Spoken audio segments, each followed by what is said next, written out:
δυστυχώς, είναι πάρα πολύ μπερδεμένος. Πάρα πολύ μπερδεμένος.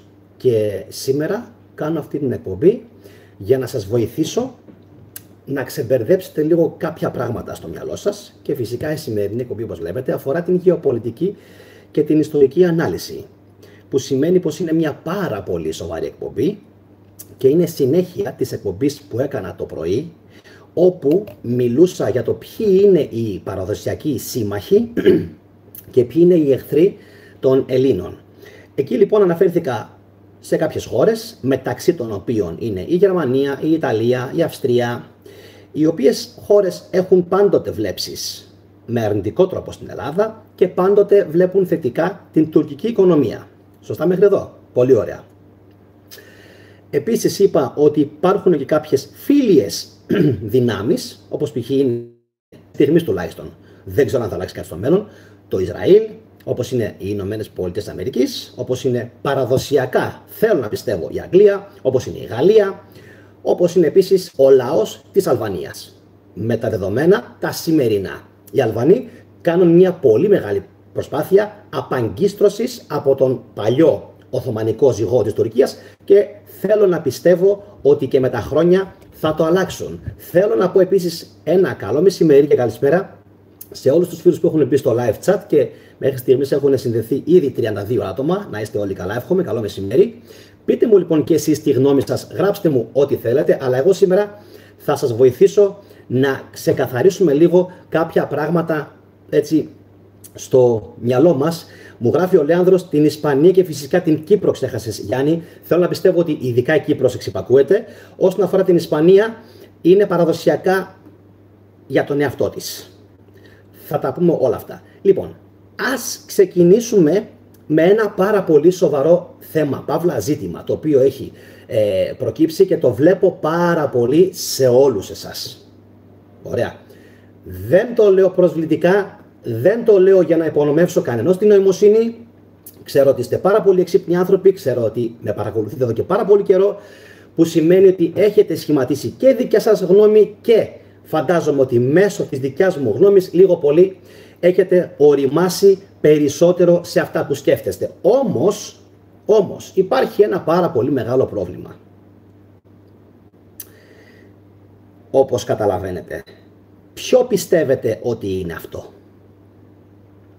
Υπάρχει σύγχυση και τρομερό μπέρδεμα στα μυαλά του κόσμου. Και θα σας εξηγήσω αμέσως γιατί.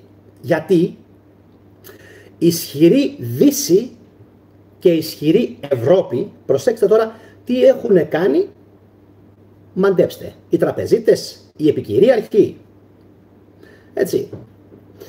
Ισχυρή Δύση, ξέρουμε τι σημαίνει. Τι σημαίνει? Ισχυρό Ισραήλ, ισχυρή Ουκρανία. Θα προσπαθήσω να τα πω πολλές φορές, με πολύ απλά, με πολύ λαϊκά λεξιλόγια, για να μην κουράσω τον κόσμο και πει τι είναι αυτά που λέει τώρα αυτός πάλι, γιατί μας τα ξαναλέει. Μας τα έχει ξαναπεί.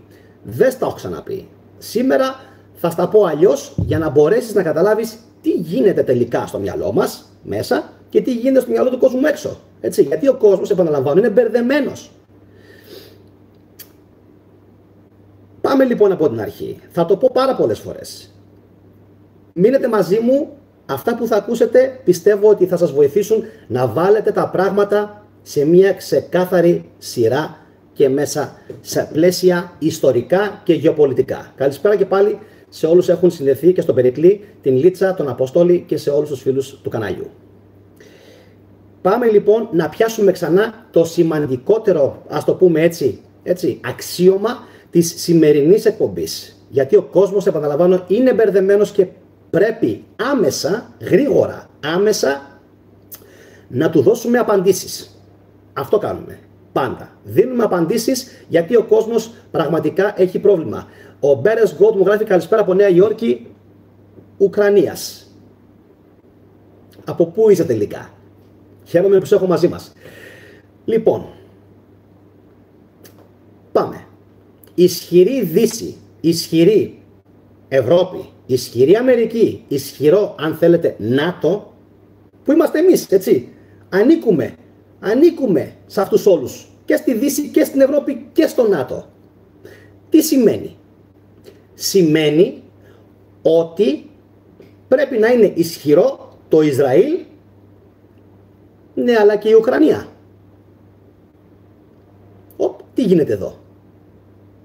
Χάνεται κάπου λίγο η ισορροπία και ο κόσμος μπερδεύεται. Γιατί? Γιατί γίνεται αυτό? Γιατί υπάρχει πρόβλημα. Γιατί παραδοσιακά οι Έλληνες, έτσι, είναι ορθόδοξοι χριστιανοί, γουστάρουν τον Πούτιν, τον πάνε ως ηγέτη πάρα πολύ της χώρας της Ρωσίας, έτσι. Από την άλλη, τους Ουκρανούς, για τους Έλληνες, ούτε ζέστη ούτε κρύο, πάνω κάτω σου λέει η ίδια φυλή είναι, αλλά αφού δεν τους διοικεί ο Πούτιν, χέστηκα.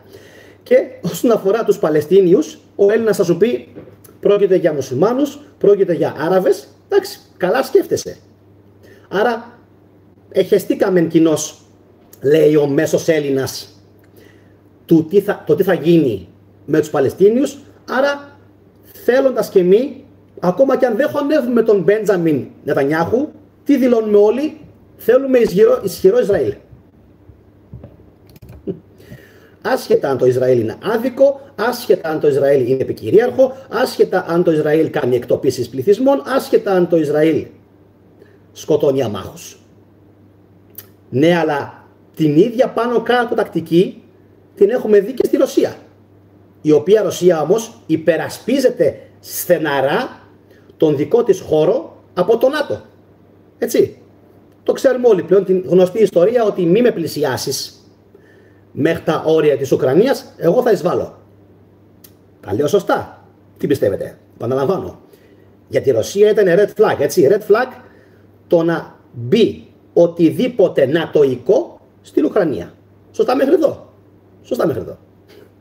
Άρα, τι γίνεται? Έτσι. Φανταστείτε τι πιστεύουν οι Ρώσοι για τον Πούτιν. Τι πιστεύουν οι Εβραίοι, οι Χασιντίμ για τον Μπέντζαμιν. Τι πιστεύετε ότι πιστεύουν? Ότι είναι και οι δύο δικτάτορες. Αυτό που μου γράφει ο Μπέρες Γκότ. Και ήδη ο Τραμπ το πάει προς τα εκεί. Ήδη και ο Τραμπ έκανε δηλώσεις ότι παιδιά, μια χαρά θα ήταν αν ήμουνα δικτάτορας. Αν δεν με πιστεύετε, γκουγκλάρετε, χτυπήστε το, λέω αλήθεια. Έκανε πριν από 3 ημέρες αυτή την απίστευτη δήλωση και φυσικά έγινε χαμός στο διαδίκτυο ότι έλα μωρέ τώρα και λίγο αν είχαμε δικτατορία, είπε ο Τραμπ, το λέω εγώ, δεν θα πείραζε κανέναν. Ναι, αλήθεια. Θυμήθηκα μετά τα ice raids που έγιναν εις βάρος του μεξικανικού πληθυσμού, πλην όμως βέβαια παράνομου στη χώρα, και λέω λες να πηγαίνουμε σιγά σιγά κατά εκεί μεριά. Προχθές είχαμε τη δολοφονία του Κέρκ, του ακροδεξιού Κέρκ, και ήδη αν διαβάσετε λίγο τα άρθρα της Αμερικής, έχουν αρχίσει πολλοί και κάνουν λόγο για εμφύλιο, για εμφύλια διάσπαση, για μίσος ανάμεσα στους άκρα αριστερούς και στους άκρα δεξιούς, έτσι, και αρχίζει και δημιουργείται μια παράξενη πόλωση στην Αμερική. Πόλωση η οποία όμως έχει ιστορικό υπόβαθρο. Δεν ξεκίνησε τώρα, δεν ξεκίνησε επί Biden, ξεκίνησε ήδη από την πρώτη προεδρία, παρακαλώ πολύ, του Ντόναλντ Τραμπ, και είμαι σίγουρος ότι όσοι από εσάς έχετε κάνει εγγραφή τις τελευταίες ημέρες από την Αμερική, ξέρετε πάρα πολύ καλά ότι έχω δίκαιο και ότι αυτά που λέω δεν τα βγάζω από το μυαλό μου, αλλά η Αμερική είχε ήδη εμφύλιο σπαραγμό από την πρώτη θητεία του Τραμπ. Έτσι. Άρα, τι πρέπει να κάνουμε, πιστεύετε εσείς? Τι πιστεύετε ότι πρέπει να κάνουμε? Γιατί εδώ υπάρχει ένα πάρα πολύ μεγάλο και σοβαρό πρόβλημα που βλέπω ότι άλλα κανάλια του YouTube, καλησπέρα και στον Σταύρο και τον Χρήστο τον Αρβανίτη, και στον Μουζαφέρ Μόλα λέει καλησπέρα, λέει από Πάλμα ντε Μαγιόρκα. Εύχομαι να περνάς καλά.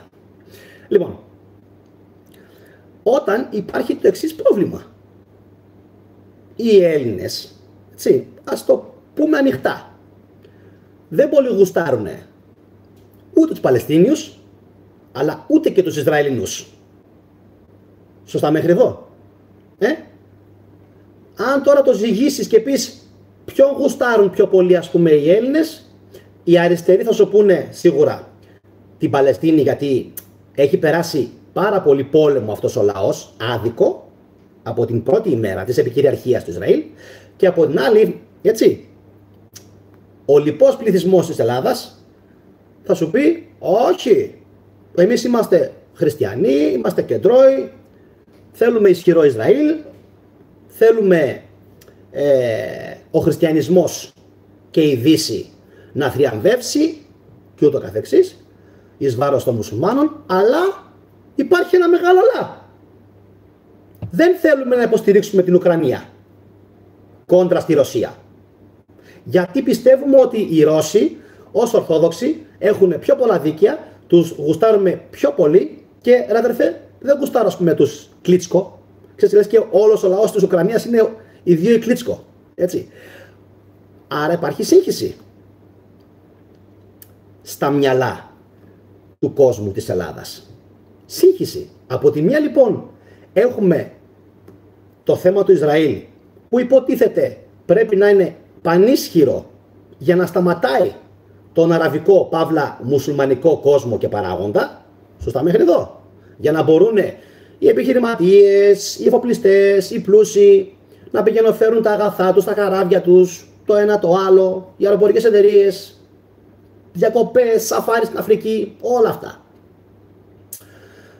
Ναι, αλλά από την άλλη δεν είμαστε διατεθειμένοι να πάρουμε το μέρος της Ουκρανίας, που σαν δυτικούς, προσέξτε, λέμε εμείς οι Έλληνες, εγώ είμαι Έλληνας, είμαι Ευρωπαίος, είμαι δυτικός, είμαι νατοϊκός. Έτσι, έχουμε 4, κοιτάξτε, 4 επίθετα. Έλληνας, Ευρωπαίος, σωστά, νατοϊκός, χριστιανός, χαμός. Πώς λοιπόν θα το δικαιολογήσουμε το γεγονός αυτό, ότι στο ζήτημα όμως της Ουκρανίας δεν παίρνουμε το μέρος της Ουκρανίας, αλλά της Ρωσίας. Αυτό λοιπόν αυτομάτως είναι κόντρα και εις βάρος των ελληνικών συμφερόντων. Έτσι, εκτός βέβαια αν κάποιος είναι αρκετά διαβασμένος και έξυπνος γεωπολιτικά και ιστορικά και πει π.χ. το εξής άλλο. Εγώ δεν θα ήθελα η Ελλάδα να ανήκει στην Ευρώπη, ούτε στο ΝΑΤΟ, ούτε με την Αμερική να είναι, ούτε με τη Δύση. Ωραία έξυπνε, πολύ ωραία.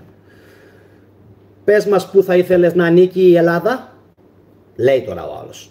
Εγώ θα ήθελα η Ελλάδα να ανήκει στη Ρωσία. Και τον ρωτάω, γιατί? Μου απαντάει, γιατί η Ρωσία είναι πιο κοντά. Μια επενθύμηση, κάντε like όσοι θέλετε και κοινοποιήστε την εκπομπή, να την δει κόσμος, είναι μια πάρα πολύ σημαντική εκπομπή. Πιστεύω ότι ο κόσμος θα την εκτιμήσει. Λοιπόν, και θέλω οπωσδήποτε σχόλιο από κάτω μετά. Άρα, τι γίνεται? Λέει αυτός τώρα, εγώ θέλω τη Ρωσία. Είναι πιο κοντά, τους ξέρουμε, τους έχουμε ζήσει, είναι ορθόδοξοι, έχουν έναν πολύ δυνατό, έτσι, πρόεδρο. Εγώ τον λέω δικτάτορα, έτσι, γιατί είναι, όπως είναι και ο Ερντογάν. Όπως πάει να γίνει και ο Τραμπ, να παρακάμψει όλες τις νομοθεσίες. Λοιπόν, και λέει αυτός ο άνθρωπος, όχι, εγώ είμαι με τη Ρωσία. Εγώ θέλω τους Ρώσους. Θέλω η Ελλάδα να πάει με τη Ρωσία. Του απαντάω όμως ότι αν η Ελλάδα πάει με τη Ρωσία, πρέπει να δημιουργηθούν οι εξής νέες προϋποθέσεις για την Ελλάδα. Πρώτον, να ετοιμαστεί να φύγει από το ευρώ. Δεύτερον, να ετοιμαστεί για εισβολή από την Τουρκία και από τη Βουλγαρία 100%. De facto.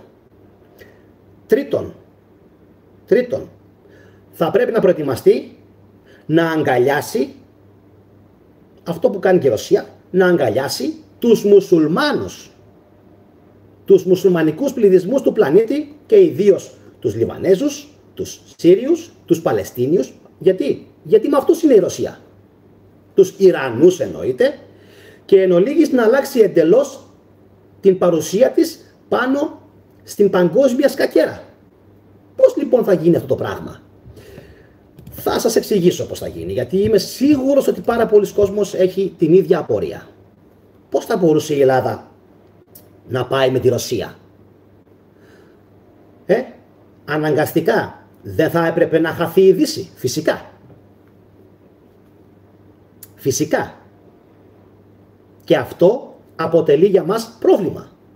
Γιατί θα βγεις από το ΝΑΤΟ, θα βγεις από το ευρώ, θα πρέπει να έχεις ισχυρό νόμισμα, θα πρέπει να έχεις ενεργειακή αυτάρκεια, θα πρέπει να έχεις στρατό ισχυρό και έτοιμο να τα βάλει τουλάχιστον με την εποφθαλμιούσα την Ελλάδα-Βουλγαρία. Πρόβλημα. Και με την Τουρκία. Επίσης θα πρέπει να περιμένεις χθες. Αν τυχόν πας με την Ρωσία, έτσι, λέω, αν τυχόν πας με τη Ρωσία, χθες θα εισβάλλει η Τουρκία στην Κύπρο και θα κοιτάξει να την πάρει ολόκληρη. Και θα έχουμε νέα γενοκτονία. Πού θα πάνε οι Κύπροι? Στην Παλαιστίνη? Θα πάνε στην Ελλάδα? Πού θα πάνε? Γι' αυτό λοιπόν χρειάζεται γερό νόμισμα, χρειάζεται γερό στρατό, χρειάζεται γερές συμμαχίες. Και σε όλα αυτά που σας λέω τώρα, προσθέστε το εξής σημαντικότατο. Γιατί πάρα πολλοί κόσμος μου το ζητάει αυτό. Τι θα συνέβαινε αν πηγαίναμε με τη Ρωσία? Σε όλα αυτά που σας εξήγησα μόλις τώρα, ήτι, χρήμα, στρατό, ωραία, ενέργεια, αυτάρκεια, σιτηρά, προσθέστε και το ότι θα έπρεπε η Ρωσία κανονικά να πάρει το μέρος της Ελλάδας σε περίπτωση που γίνει γεωπολιτική αναστάτωση ή πόλεμος. Και τώρα έρχεται το μαγικό ερώτημα του 1 εκατομμυρίου.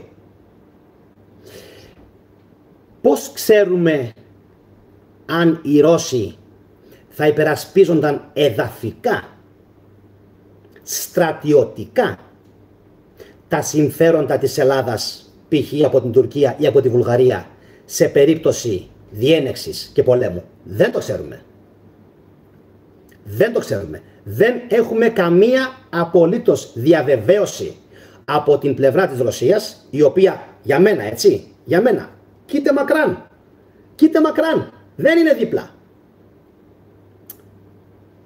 Κοίτε μακράν. Και ξέχασα να πω, σε περίπτωση που γίνει αυτό το σενάριο, έχουμε κι άλλο ένα πρόβλημα. Εκτός από τους Βούλγαρους και τους Τούρκους, που είναι οι Ιταλοί. Έτσι, δεν υπάρχει περίπτωση οι Ιταλοί να σε αφήσουν ήσυχο στο Ιόνιο πέλαγος. Δεν υπάρχει περίπτωση, ούτε στην Ήπειρο θα σε αφήσουν.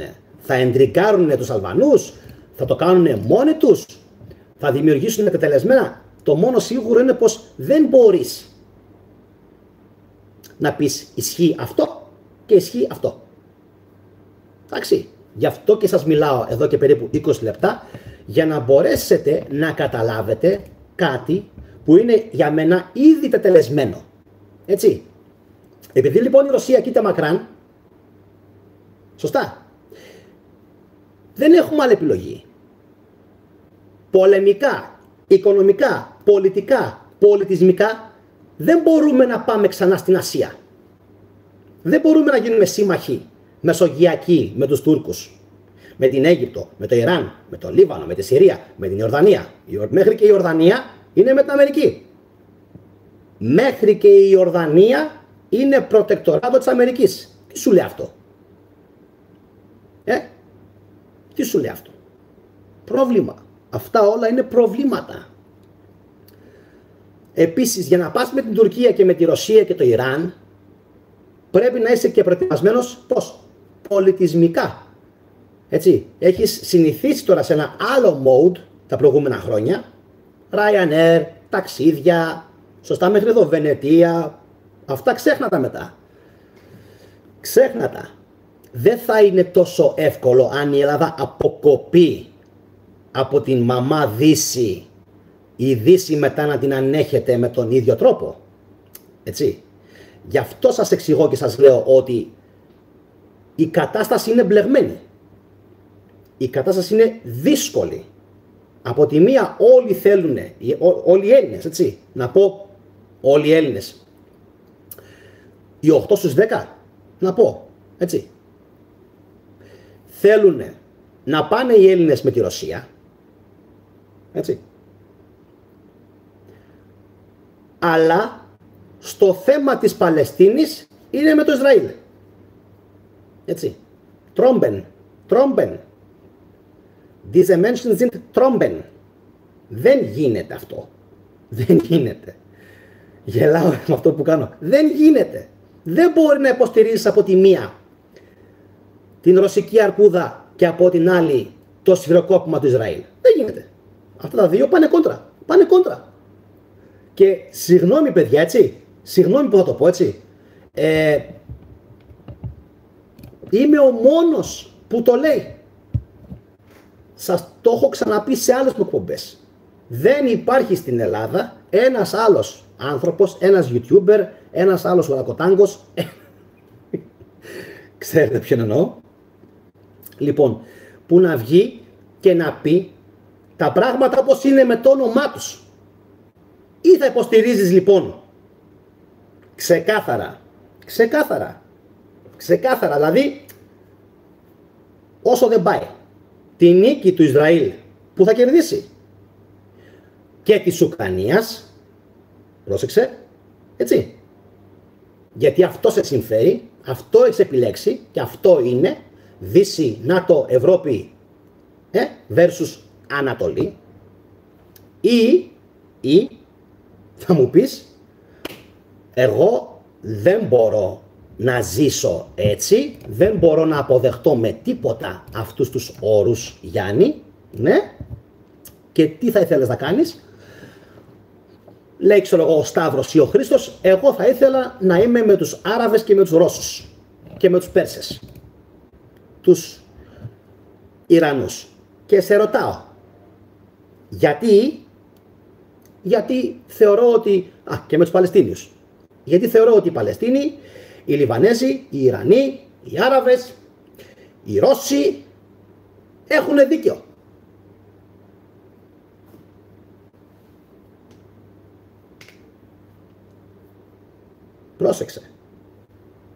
Πρόσεξε. Έχουν δίκαιο. Γι' αυτό γκαρίζω εδώ και πόσα χρόνια και λέω είμαι κατά των όσων συμβαίνουν στην Παλαιστίνη. Είμαι κατά των όσων συμβαίνουν στη Ρωσία. Αλλά δεν έχουμε άλλη επιλογή. Έτσι. Και να βγαίνει η Φόντερ Λάιεν και να λέει οπλίζομαστε. Έτσι. Και ο Τούσκ. Η Ευρώπη εξοπλίζεται. Είχαμε και το συμβάν με τα drones στην Πολωνία. Έτσι. Που μπήκανε ρωσικά. Drones στην Πολωνία. Και οι Πολωνοί τα κατέριψαν. Τι θα τα κάνουνε? Έτσι.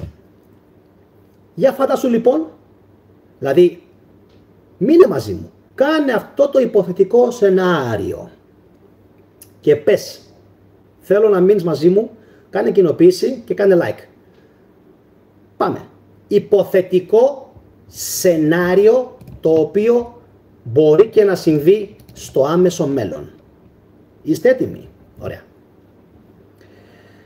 Ας λοιπόν εικάσουμε ότι σε ένα υποθετικό μέλλον, το 2000 θα σου πω εγώ 32,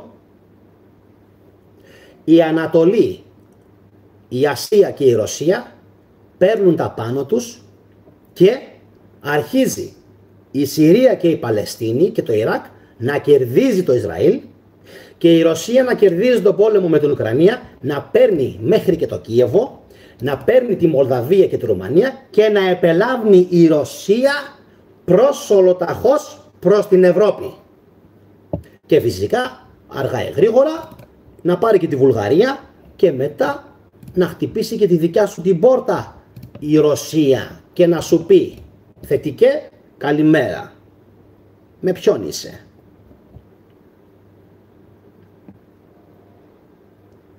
Σου πει ή κόβεις, να το μάτω, λάτο σάτο, κόβεις και έρχεσαι με μένα, διαφορετικά, ξέρεις, πέφτει σφυροκόπημα με τους βαλιστικούς και τι Ραφάλ και τι Μαφάλ. Σε λίγες ημέρες είμαι Αθήνα. Εκεί τι κάνεις? Εκεί τι κάνεις? Αν λοιπόν ο Αραβικός ο σύνδεσμος, το Ιράν και η Ρωσία και κατ' επέκταση η Ασία ίδια πάρει τα πάνω της και κάνει επέλαση προς την Ευρώπη. Εκεί να σε δω. Τι θα κάνεις? Γι' αυτό σας λέω. Ακούστε με όταν κάνω γεωπολιτική ανάλυση. Ακούστε με. Γιατί να μην με ακούσετε? Γιατί δεν ανήκω σε κόμματα όπως ανήκουν τα υπόλοιπα, τα κομματόσκυλα YouTubers υπόλοιποι. Οι υπόλοιποι YouTubers, κοίτα με λίγο, κοίτα με. Έχω αρχίδια όταν μιλάω. Οι υπόλοιποι YouTubers είναι πουτάνες σκότες. Είναι πουλημένοι του συστήματος. Είναι κομματόσκυλα. Όλοι ανήκουν κάπου. Όλοι ανήκουν κάπου. Εγώ ανήκω εδώ. Δεν ανήκω πουθενά. Ανήκω μόνο στα δικά μου τα ποντιακά κάκαλα. Όπως σε κοιτάζω. Έτσι. Αν μπει η Ρωσία χθες στη Βουλγαρία και έρθει στα σύνορά σου, τι θα κάνεις? Σε ρωτάω. Τι θα κάνεις? Για γράψε μου. Εκεί τι θα πεις? Είμαι με τον ΝΑΤΟ, με την Δύση και με αυτά. Αν, προσέξτε, αν αύριο μεθαύριο ο Πούτιν εισβάλλει και στη Μολδαβία, απρόκλητα, έτσι, υπερδνηστερία, απρόκλητα, και μπήκε την πάρει και τη Μολδαβία και πάει για τη Ρουμανία, η οποία Ρουμανία ανήκει στην Ευρωπαϊκή Ένωση, θα πας στη Ρουμανία εσύ να πολεμήσεις? Εσύ, ο κάθε εσύ, θα πας στη Ρουμανία να ρίξεις το κορμί σου για την Ευρώπη και για το ΝΑΤΟ?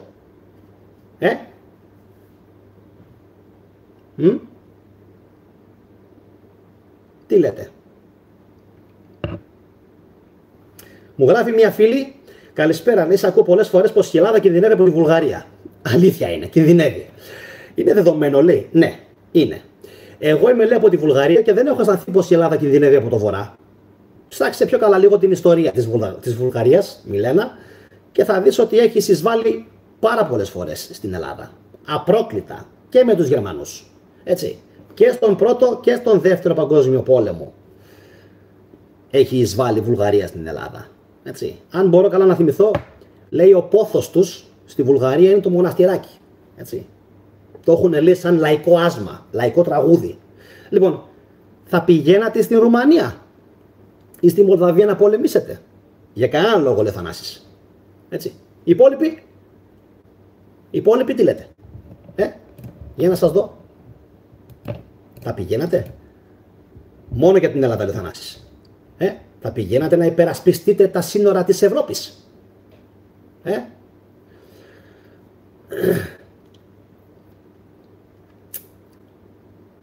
Γι' αυτό σας λέω, κοινοποιήστε αυτή την εκπομπή. Θέλω ο κόσμος να την ακούσει αυτή την εκπομπή. Να με ακούσει. Όχι να με ακούσει για να με ακούσει εμένα, επειδή είμαι ο Γιάννης. Να ακούσει αυτά που λέω. Γιατί δεν τα λέει κανένας άλλος πουλημένος Έλληνας YouTuber αυτά. Κανένας. Όλοι παίρνουν μια γραμμή συγκεκριμένη, βγαίνουν με τις γραβατούλες τους, λένε τις μαλακίες τους, έτσι. Και αυτά. Αυτά. Βγαίνουν, λένε για την Τουρκία, μας απειλούν, μας κάνουν, μας ράνουν, Ραφάλ, Μαφάλ και μένουμε εκεί. Έτσι. Γι' αυτό σας το λέω. Ότι ισχυρή Δύση, και θέλω με αυτό να κάνω τον επίλογο, την κατακλείδα της εκπομπής, ισχυρή Δύση σημαίνει θες δεν θες και εγώ δεν θέλω. Έτσι. Αλλά θες δεν θες ισχυρή Δύση σημαίνει ισχυρή Ουκρανία και ισχυρό Ισραήλ. Αυτό δυστυχώς ή ευτυχώς βάλτε το καλά στο μυαλό σας, παιδιά. Κυρίες και κύριοι, αγαπητοί μου φίλοι. Έτσι.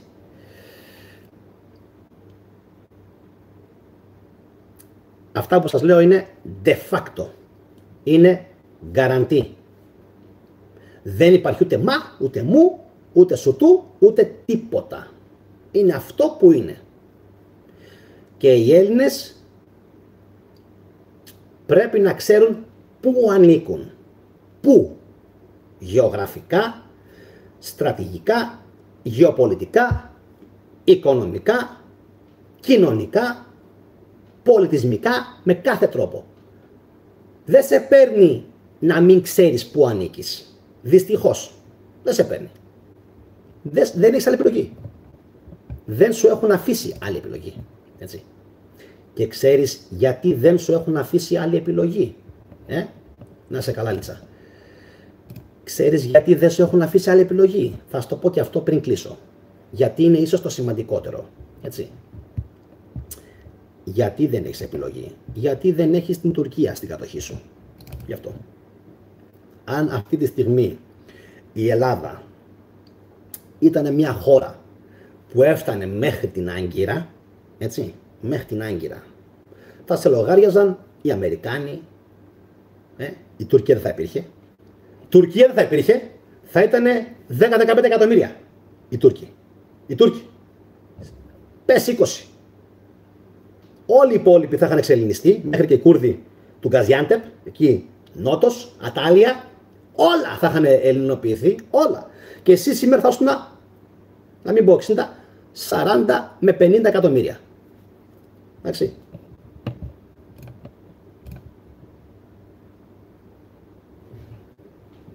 Μου έγραψε τώρα ένας κάτι για το Ισραήλ και τον Μπάναρα. Εντάξει. Χαλαρώστε λίγο, παιδιά. Χαλαρώστε. Εντάξει. Σε ξεμπανάρω πιπ, κάτσε φρόνημα. Εντάξει. Έτσι ακριβώς είναι. Αυτό που γράφει ο Σταύρος, έτσι ακριβώς είναι.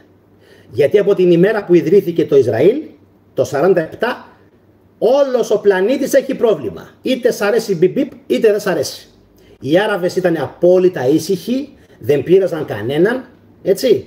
Ζούσανε σε αρμονία με τους πάντες, δεν υπήρχε κανένα πρόβλημα, ούτε κάιντα, ούτε εξτρεμιστές, ούτε τρομοκράτες, δεν υπήρχε τίποτα μέχρι το 47. Ο κόσμος επιβίωνε όπως επιβίωνε. Εντάξει. Μετά όμως αποφάσισε η Δύση ότι έπρεπε να κάνει αυτό που έκανε. Και το έκανε. Καλά έκανε, κακώς έκανε, δικό της πρόβλημα είναι. Εμείς εδώ αναλύουμε τώρα και λέμε πού ανήκουμε. Εντάξει, και λυπη φίλοι. Το καταλαβαίνω αυτό που λες. Εντάξει. Πού ανήκουμε?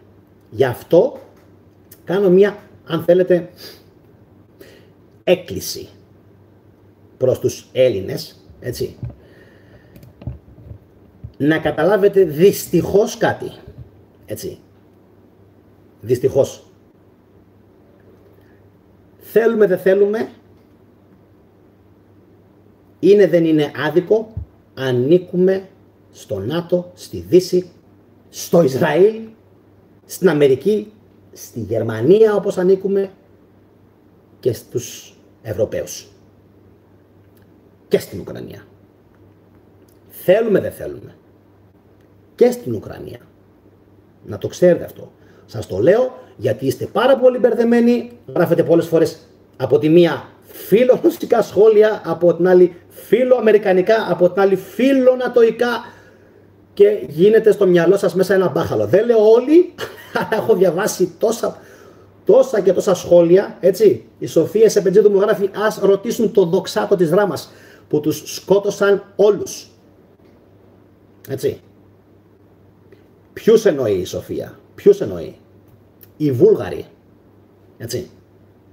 Λοιπόν. Οι Βούλγαροι. Εντάξει. Τι πήγα να σας πω πριν? Θυμόσαστε?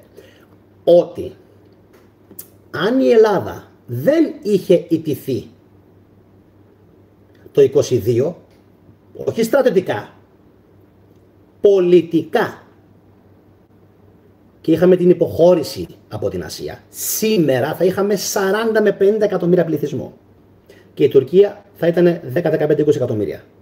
Εντάξει, θα σε υπολόγιζε. Θα μπορούσες δηλαδή, τι θέλω να σου πω, θα μπορούσες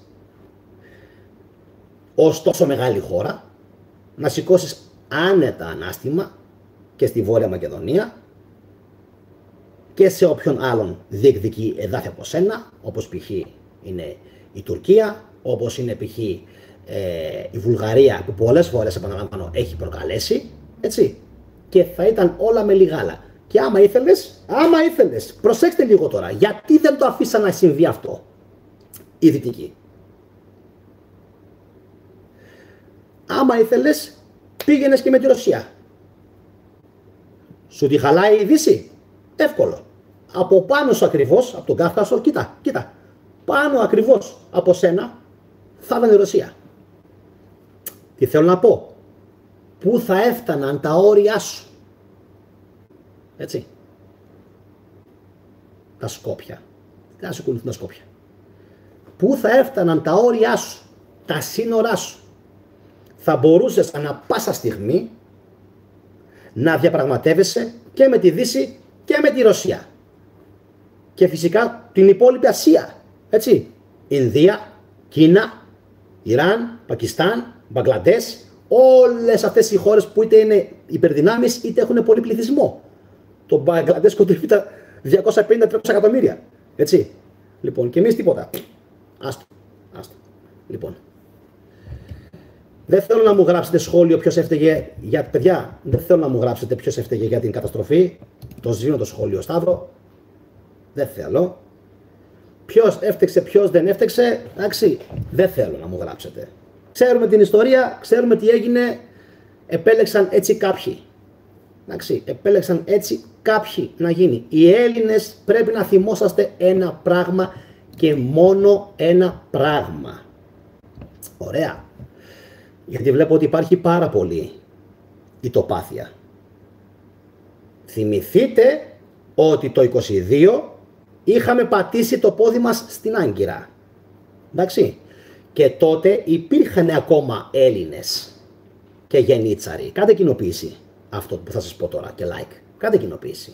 Θέλω ο κόσμος αυτό που θα πω τώρα να το ακούσει. Κοίτα, να το ακούσει.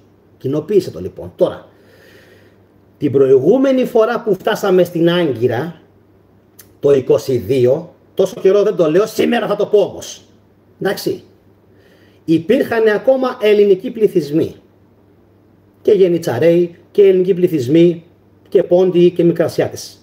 Αυτή τη στιγμή που μιλάμε τώρα όμως δεν έχει μείνει στην Τουρκία ελληνική εθνική συνείδηση. Καθόλου.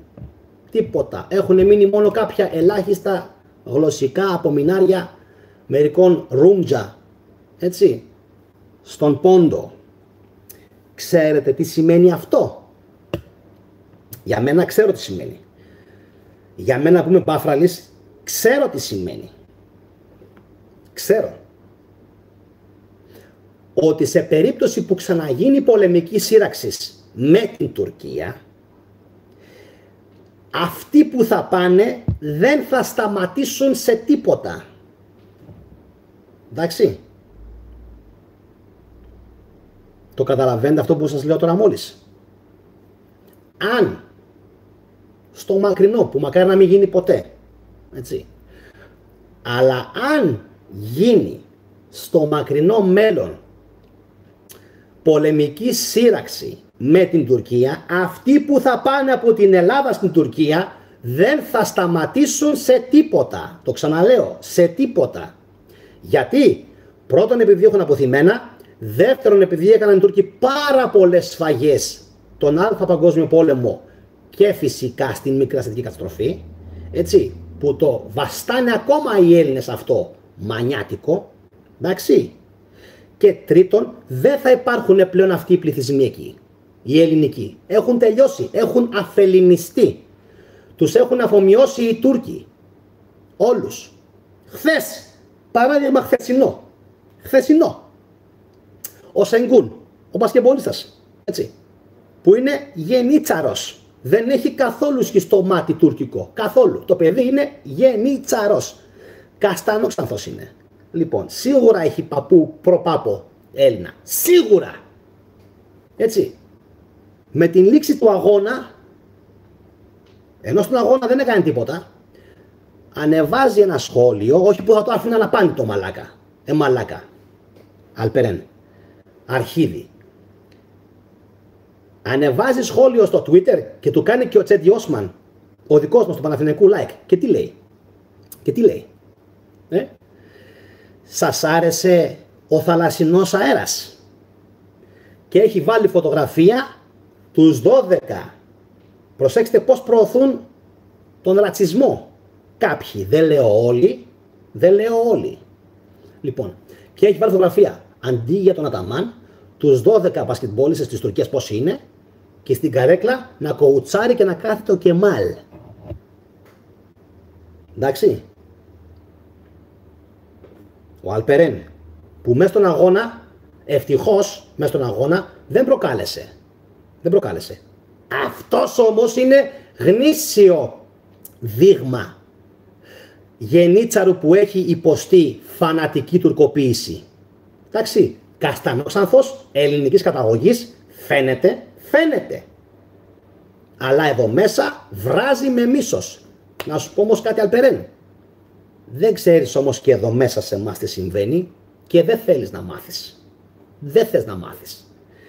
Εγώ θα μείνω στην δήλωση που έκανα πριν από λίγα λεπτά. Την επόμενη φορά, ομιγέννητο, να μην γίνει κάτι, αλλά να ξέρετε κάτι. Δεν θα σταματήσει κανένας σε τίποτα. De facto είναι αυτό, καθώς η εκαθάριση του πληθυσμού έχει γίνει των Ελλήνων. Και ξέρουμε φυσικά όλοι τι σημαίνει αυτό. Έτσι. Την επόμενη φορά τα πράγματα θα είναι πολύ πιο διαφορετικά από ό,τι ήταν το 22. Εντάξει. Αυτά. Κάντε like, κοινοποιήστε την εκπομπή μέσω social. Είμαι σίγουρος ότι πάρα πολλοί κόσμος έχει να σχολιάσει πολλά. Το περιμένω, το εύχομαι. Και τα λέμε σε επόμενη εκπομπή. Αυτά για τον Αλπερέν και για τη Δύση. Πού ανήκουμε και πού δεν ανήκουμε. Να είστε καλά. Γεια σας.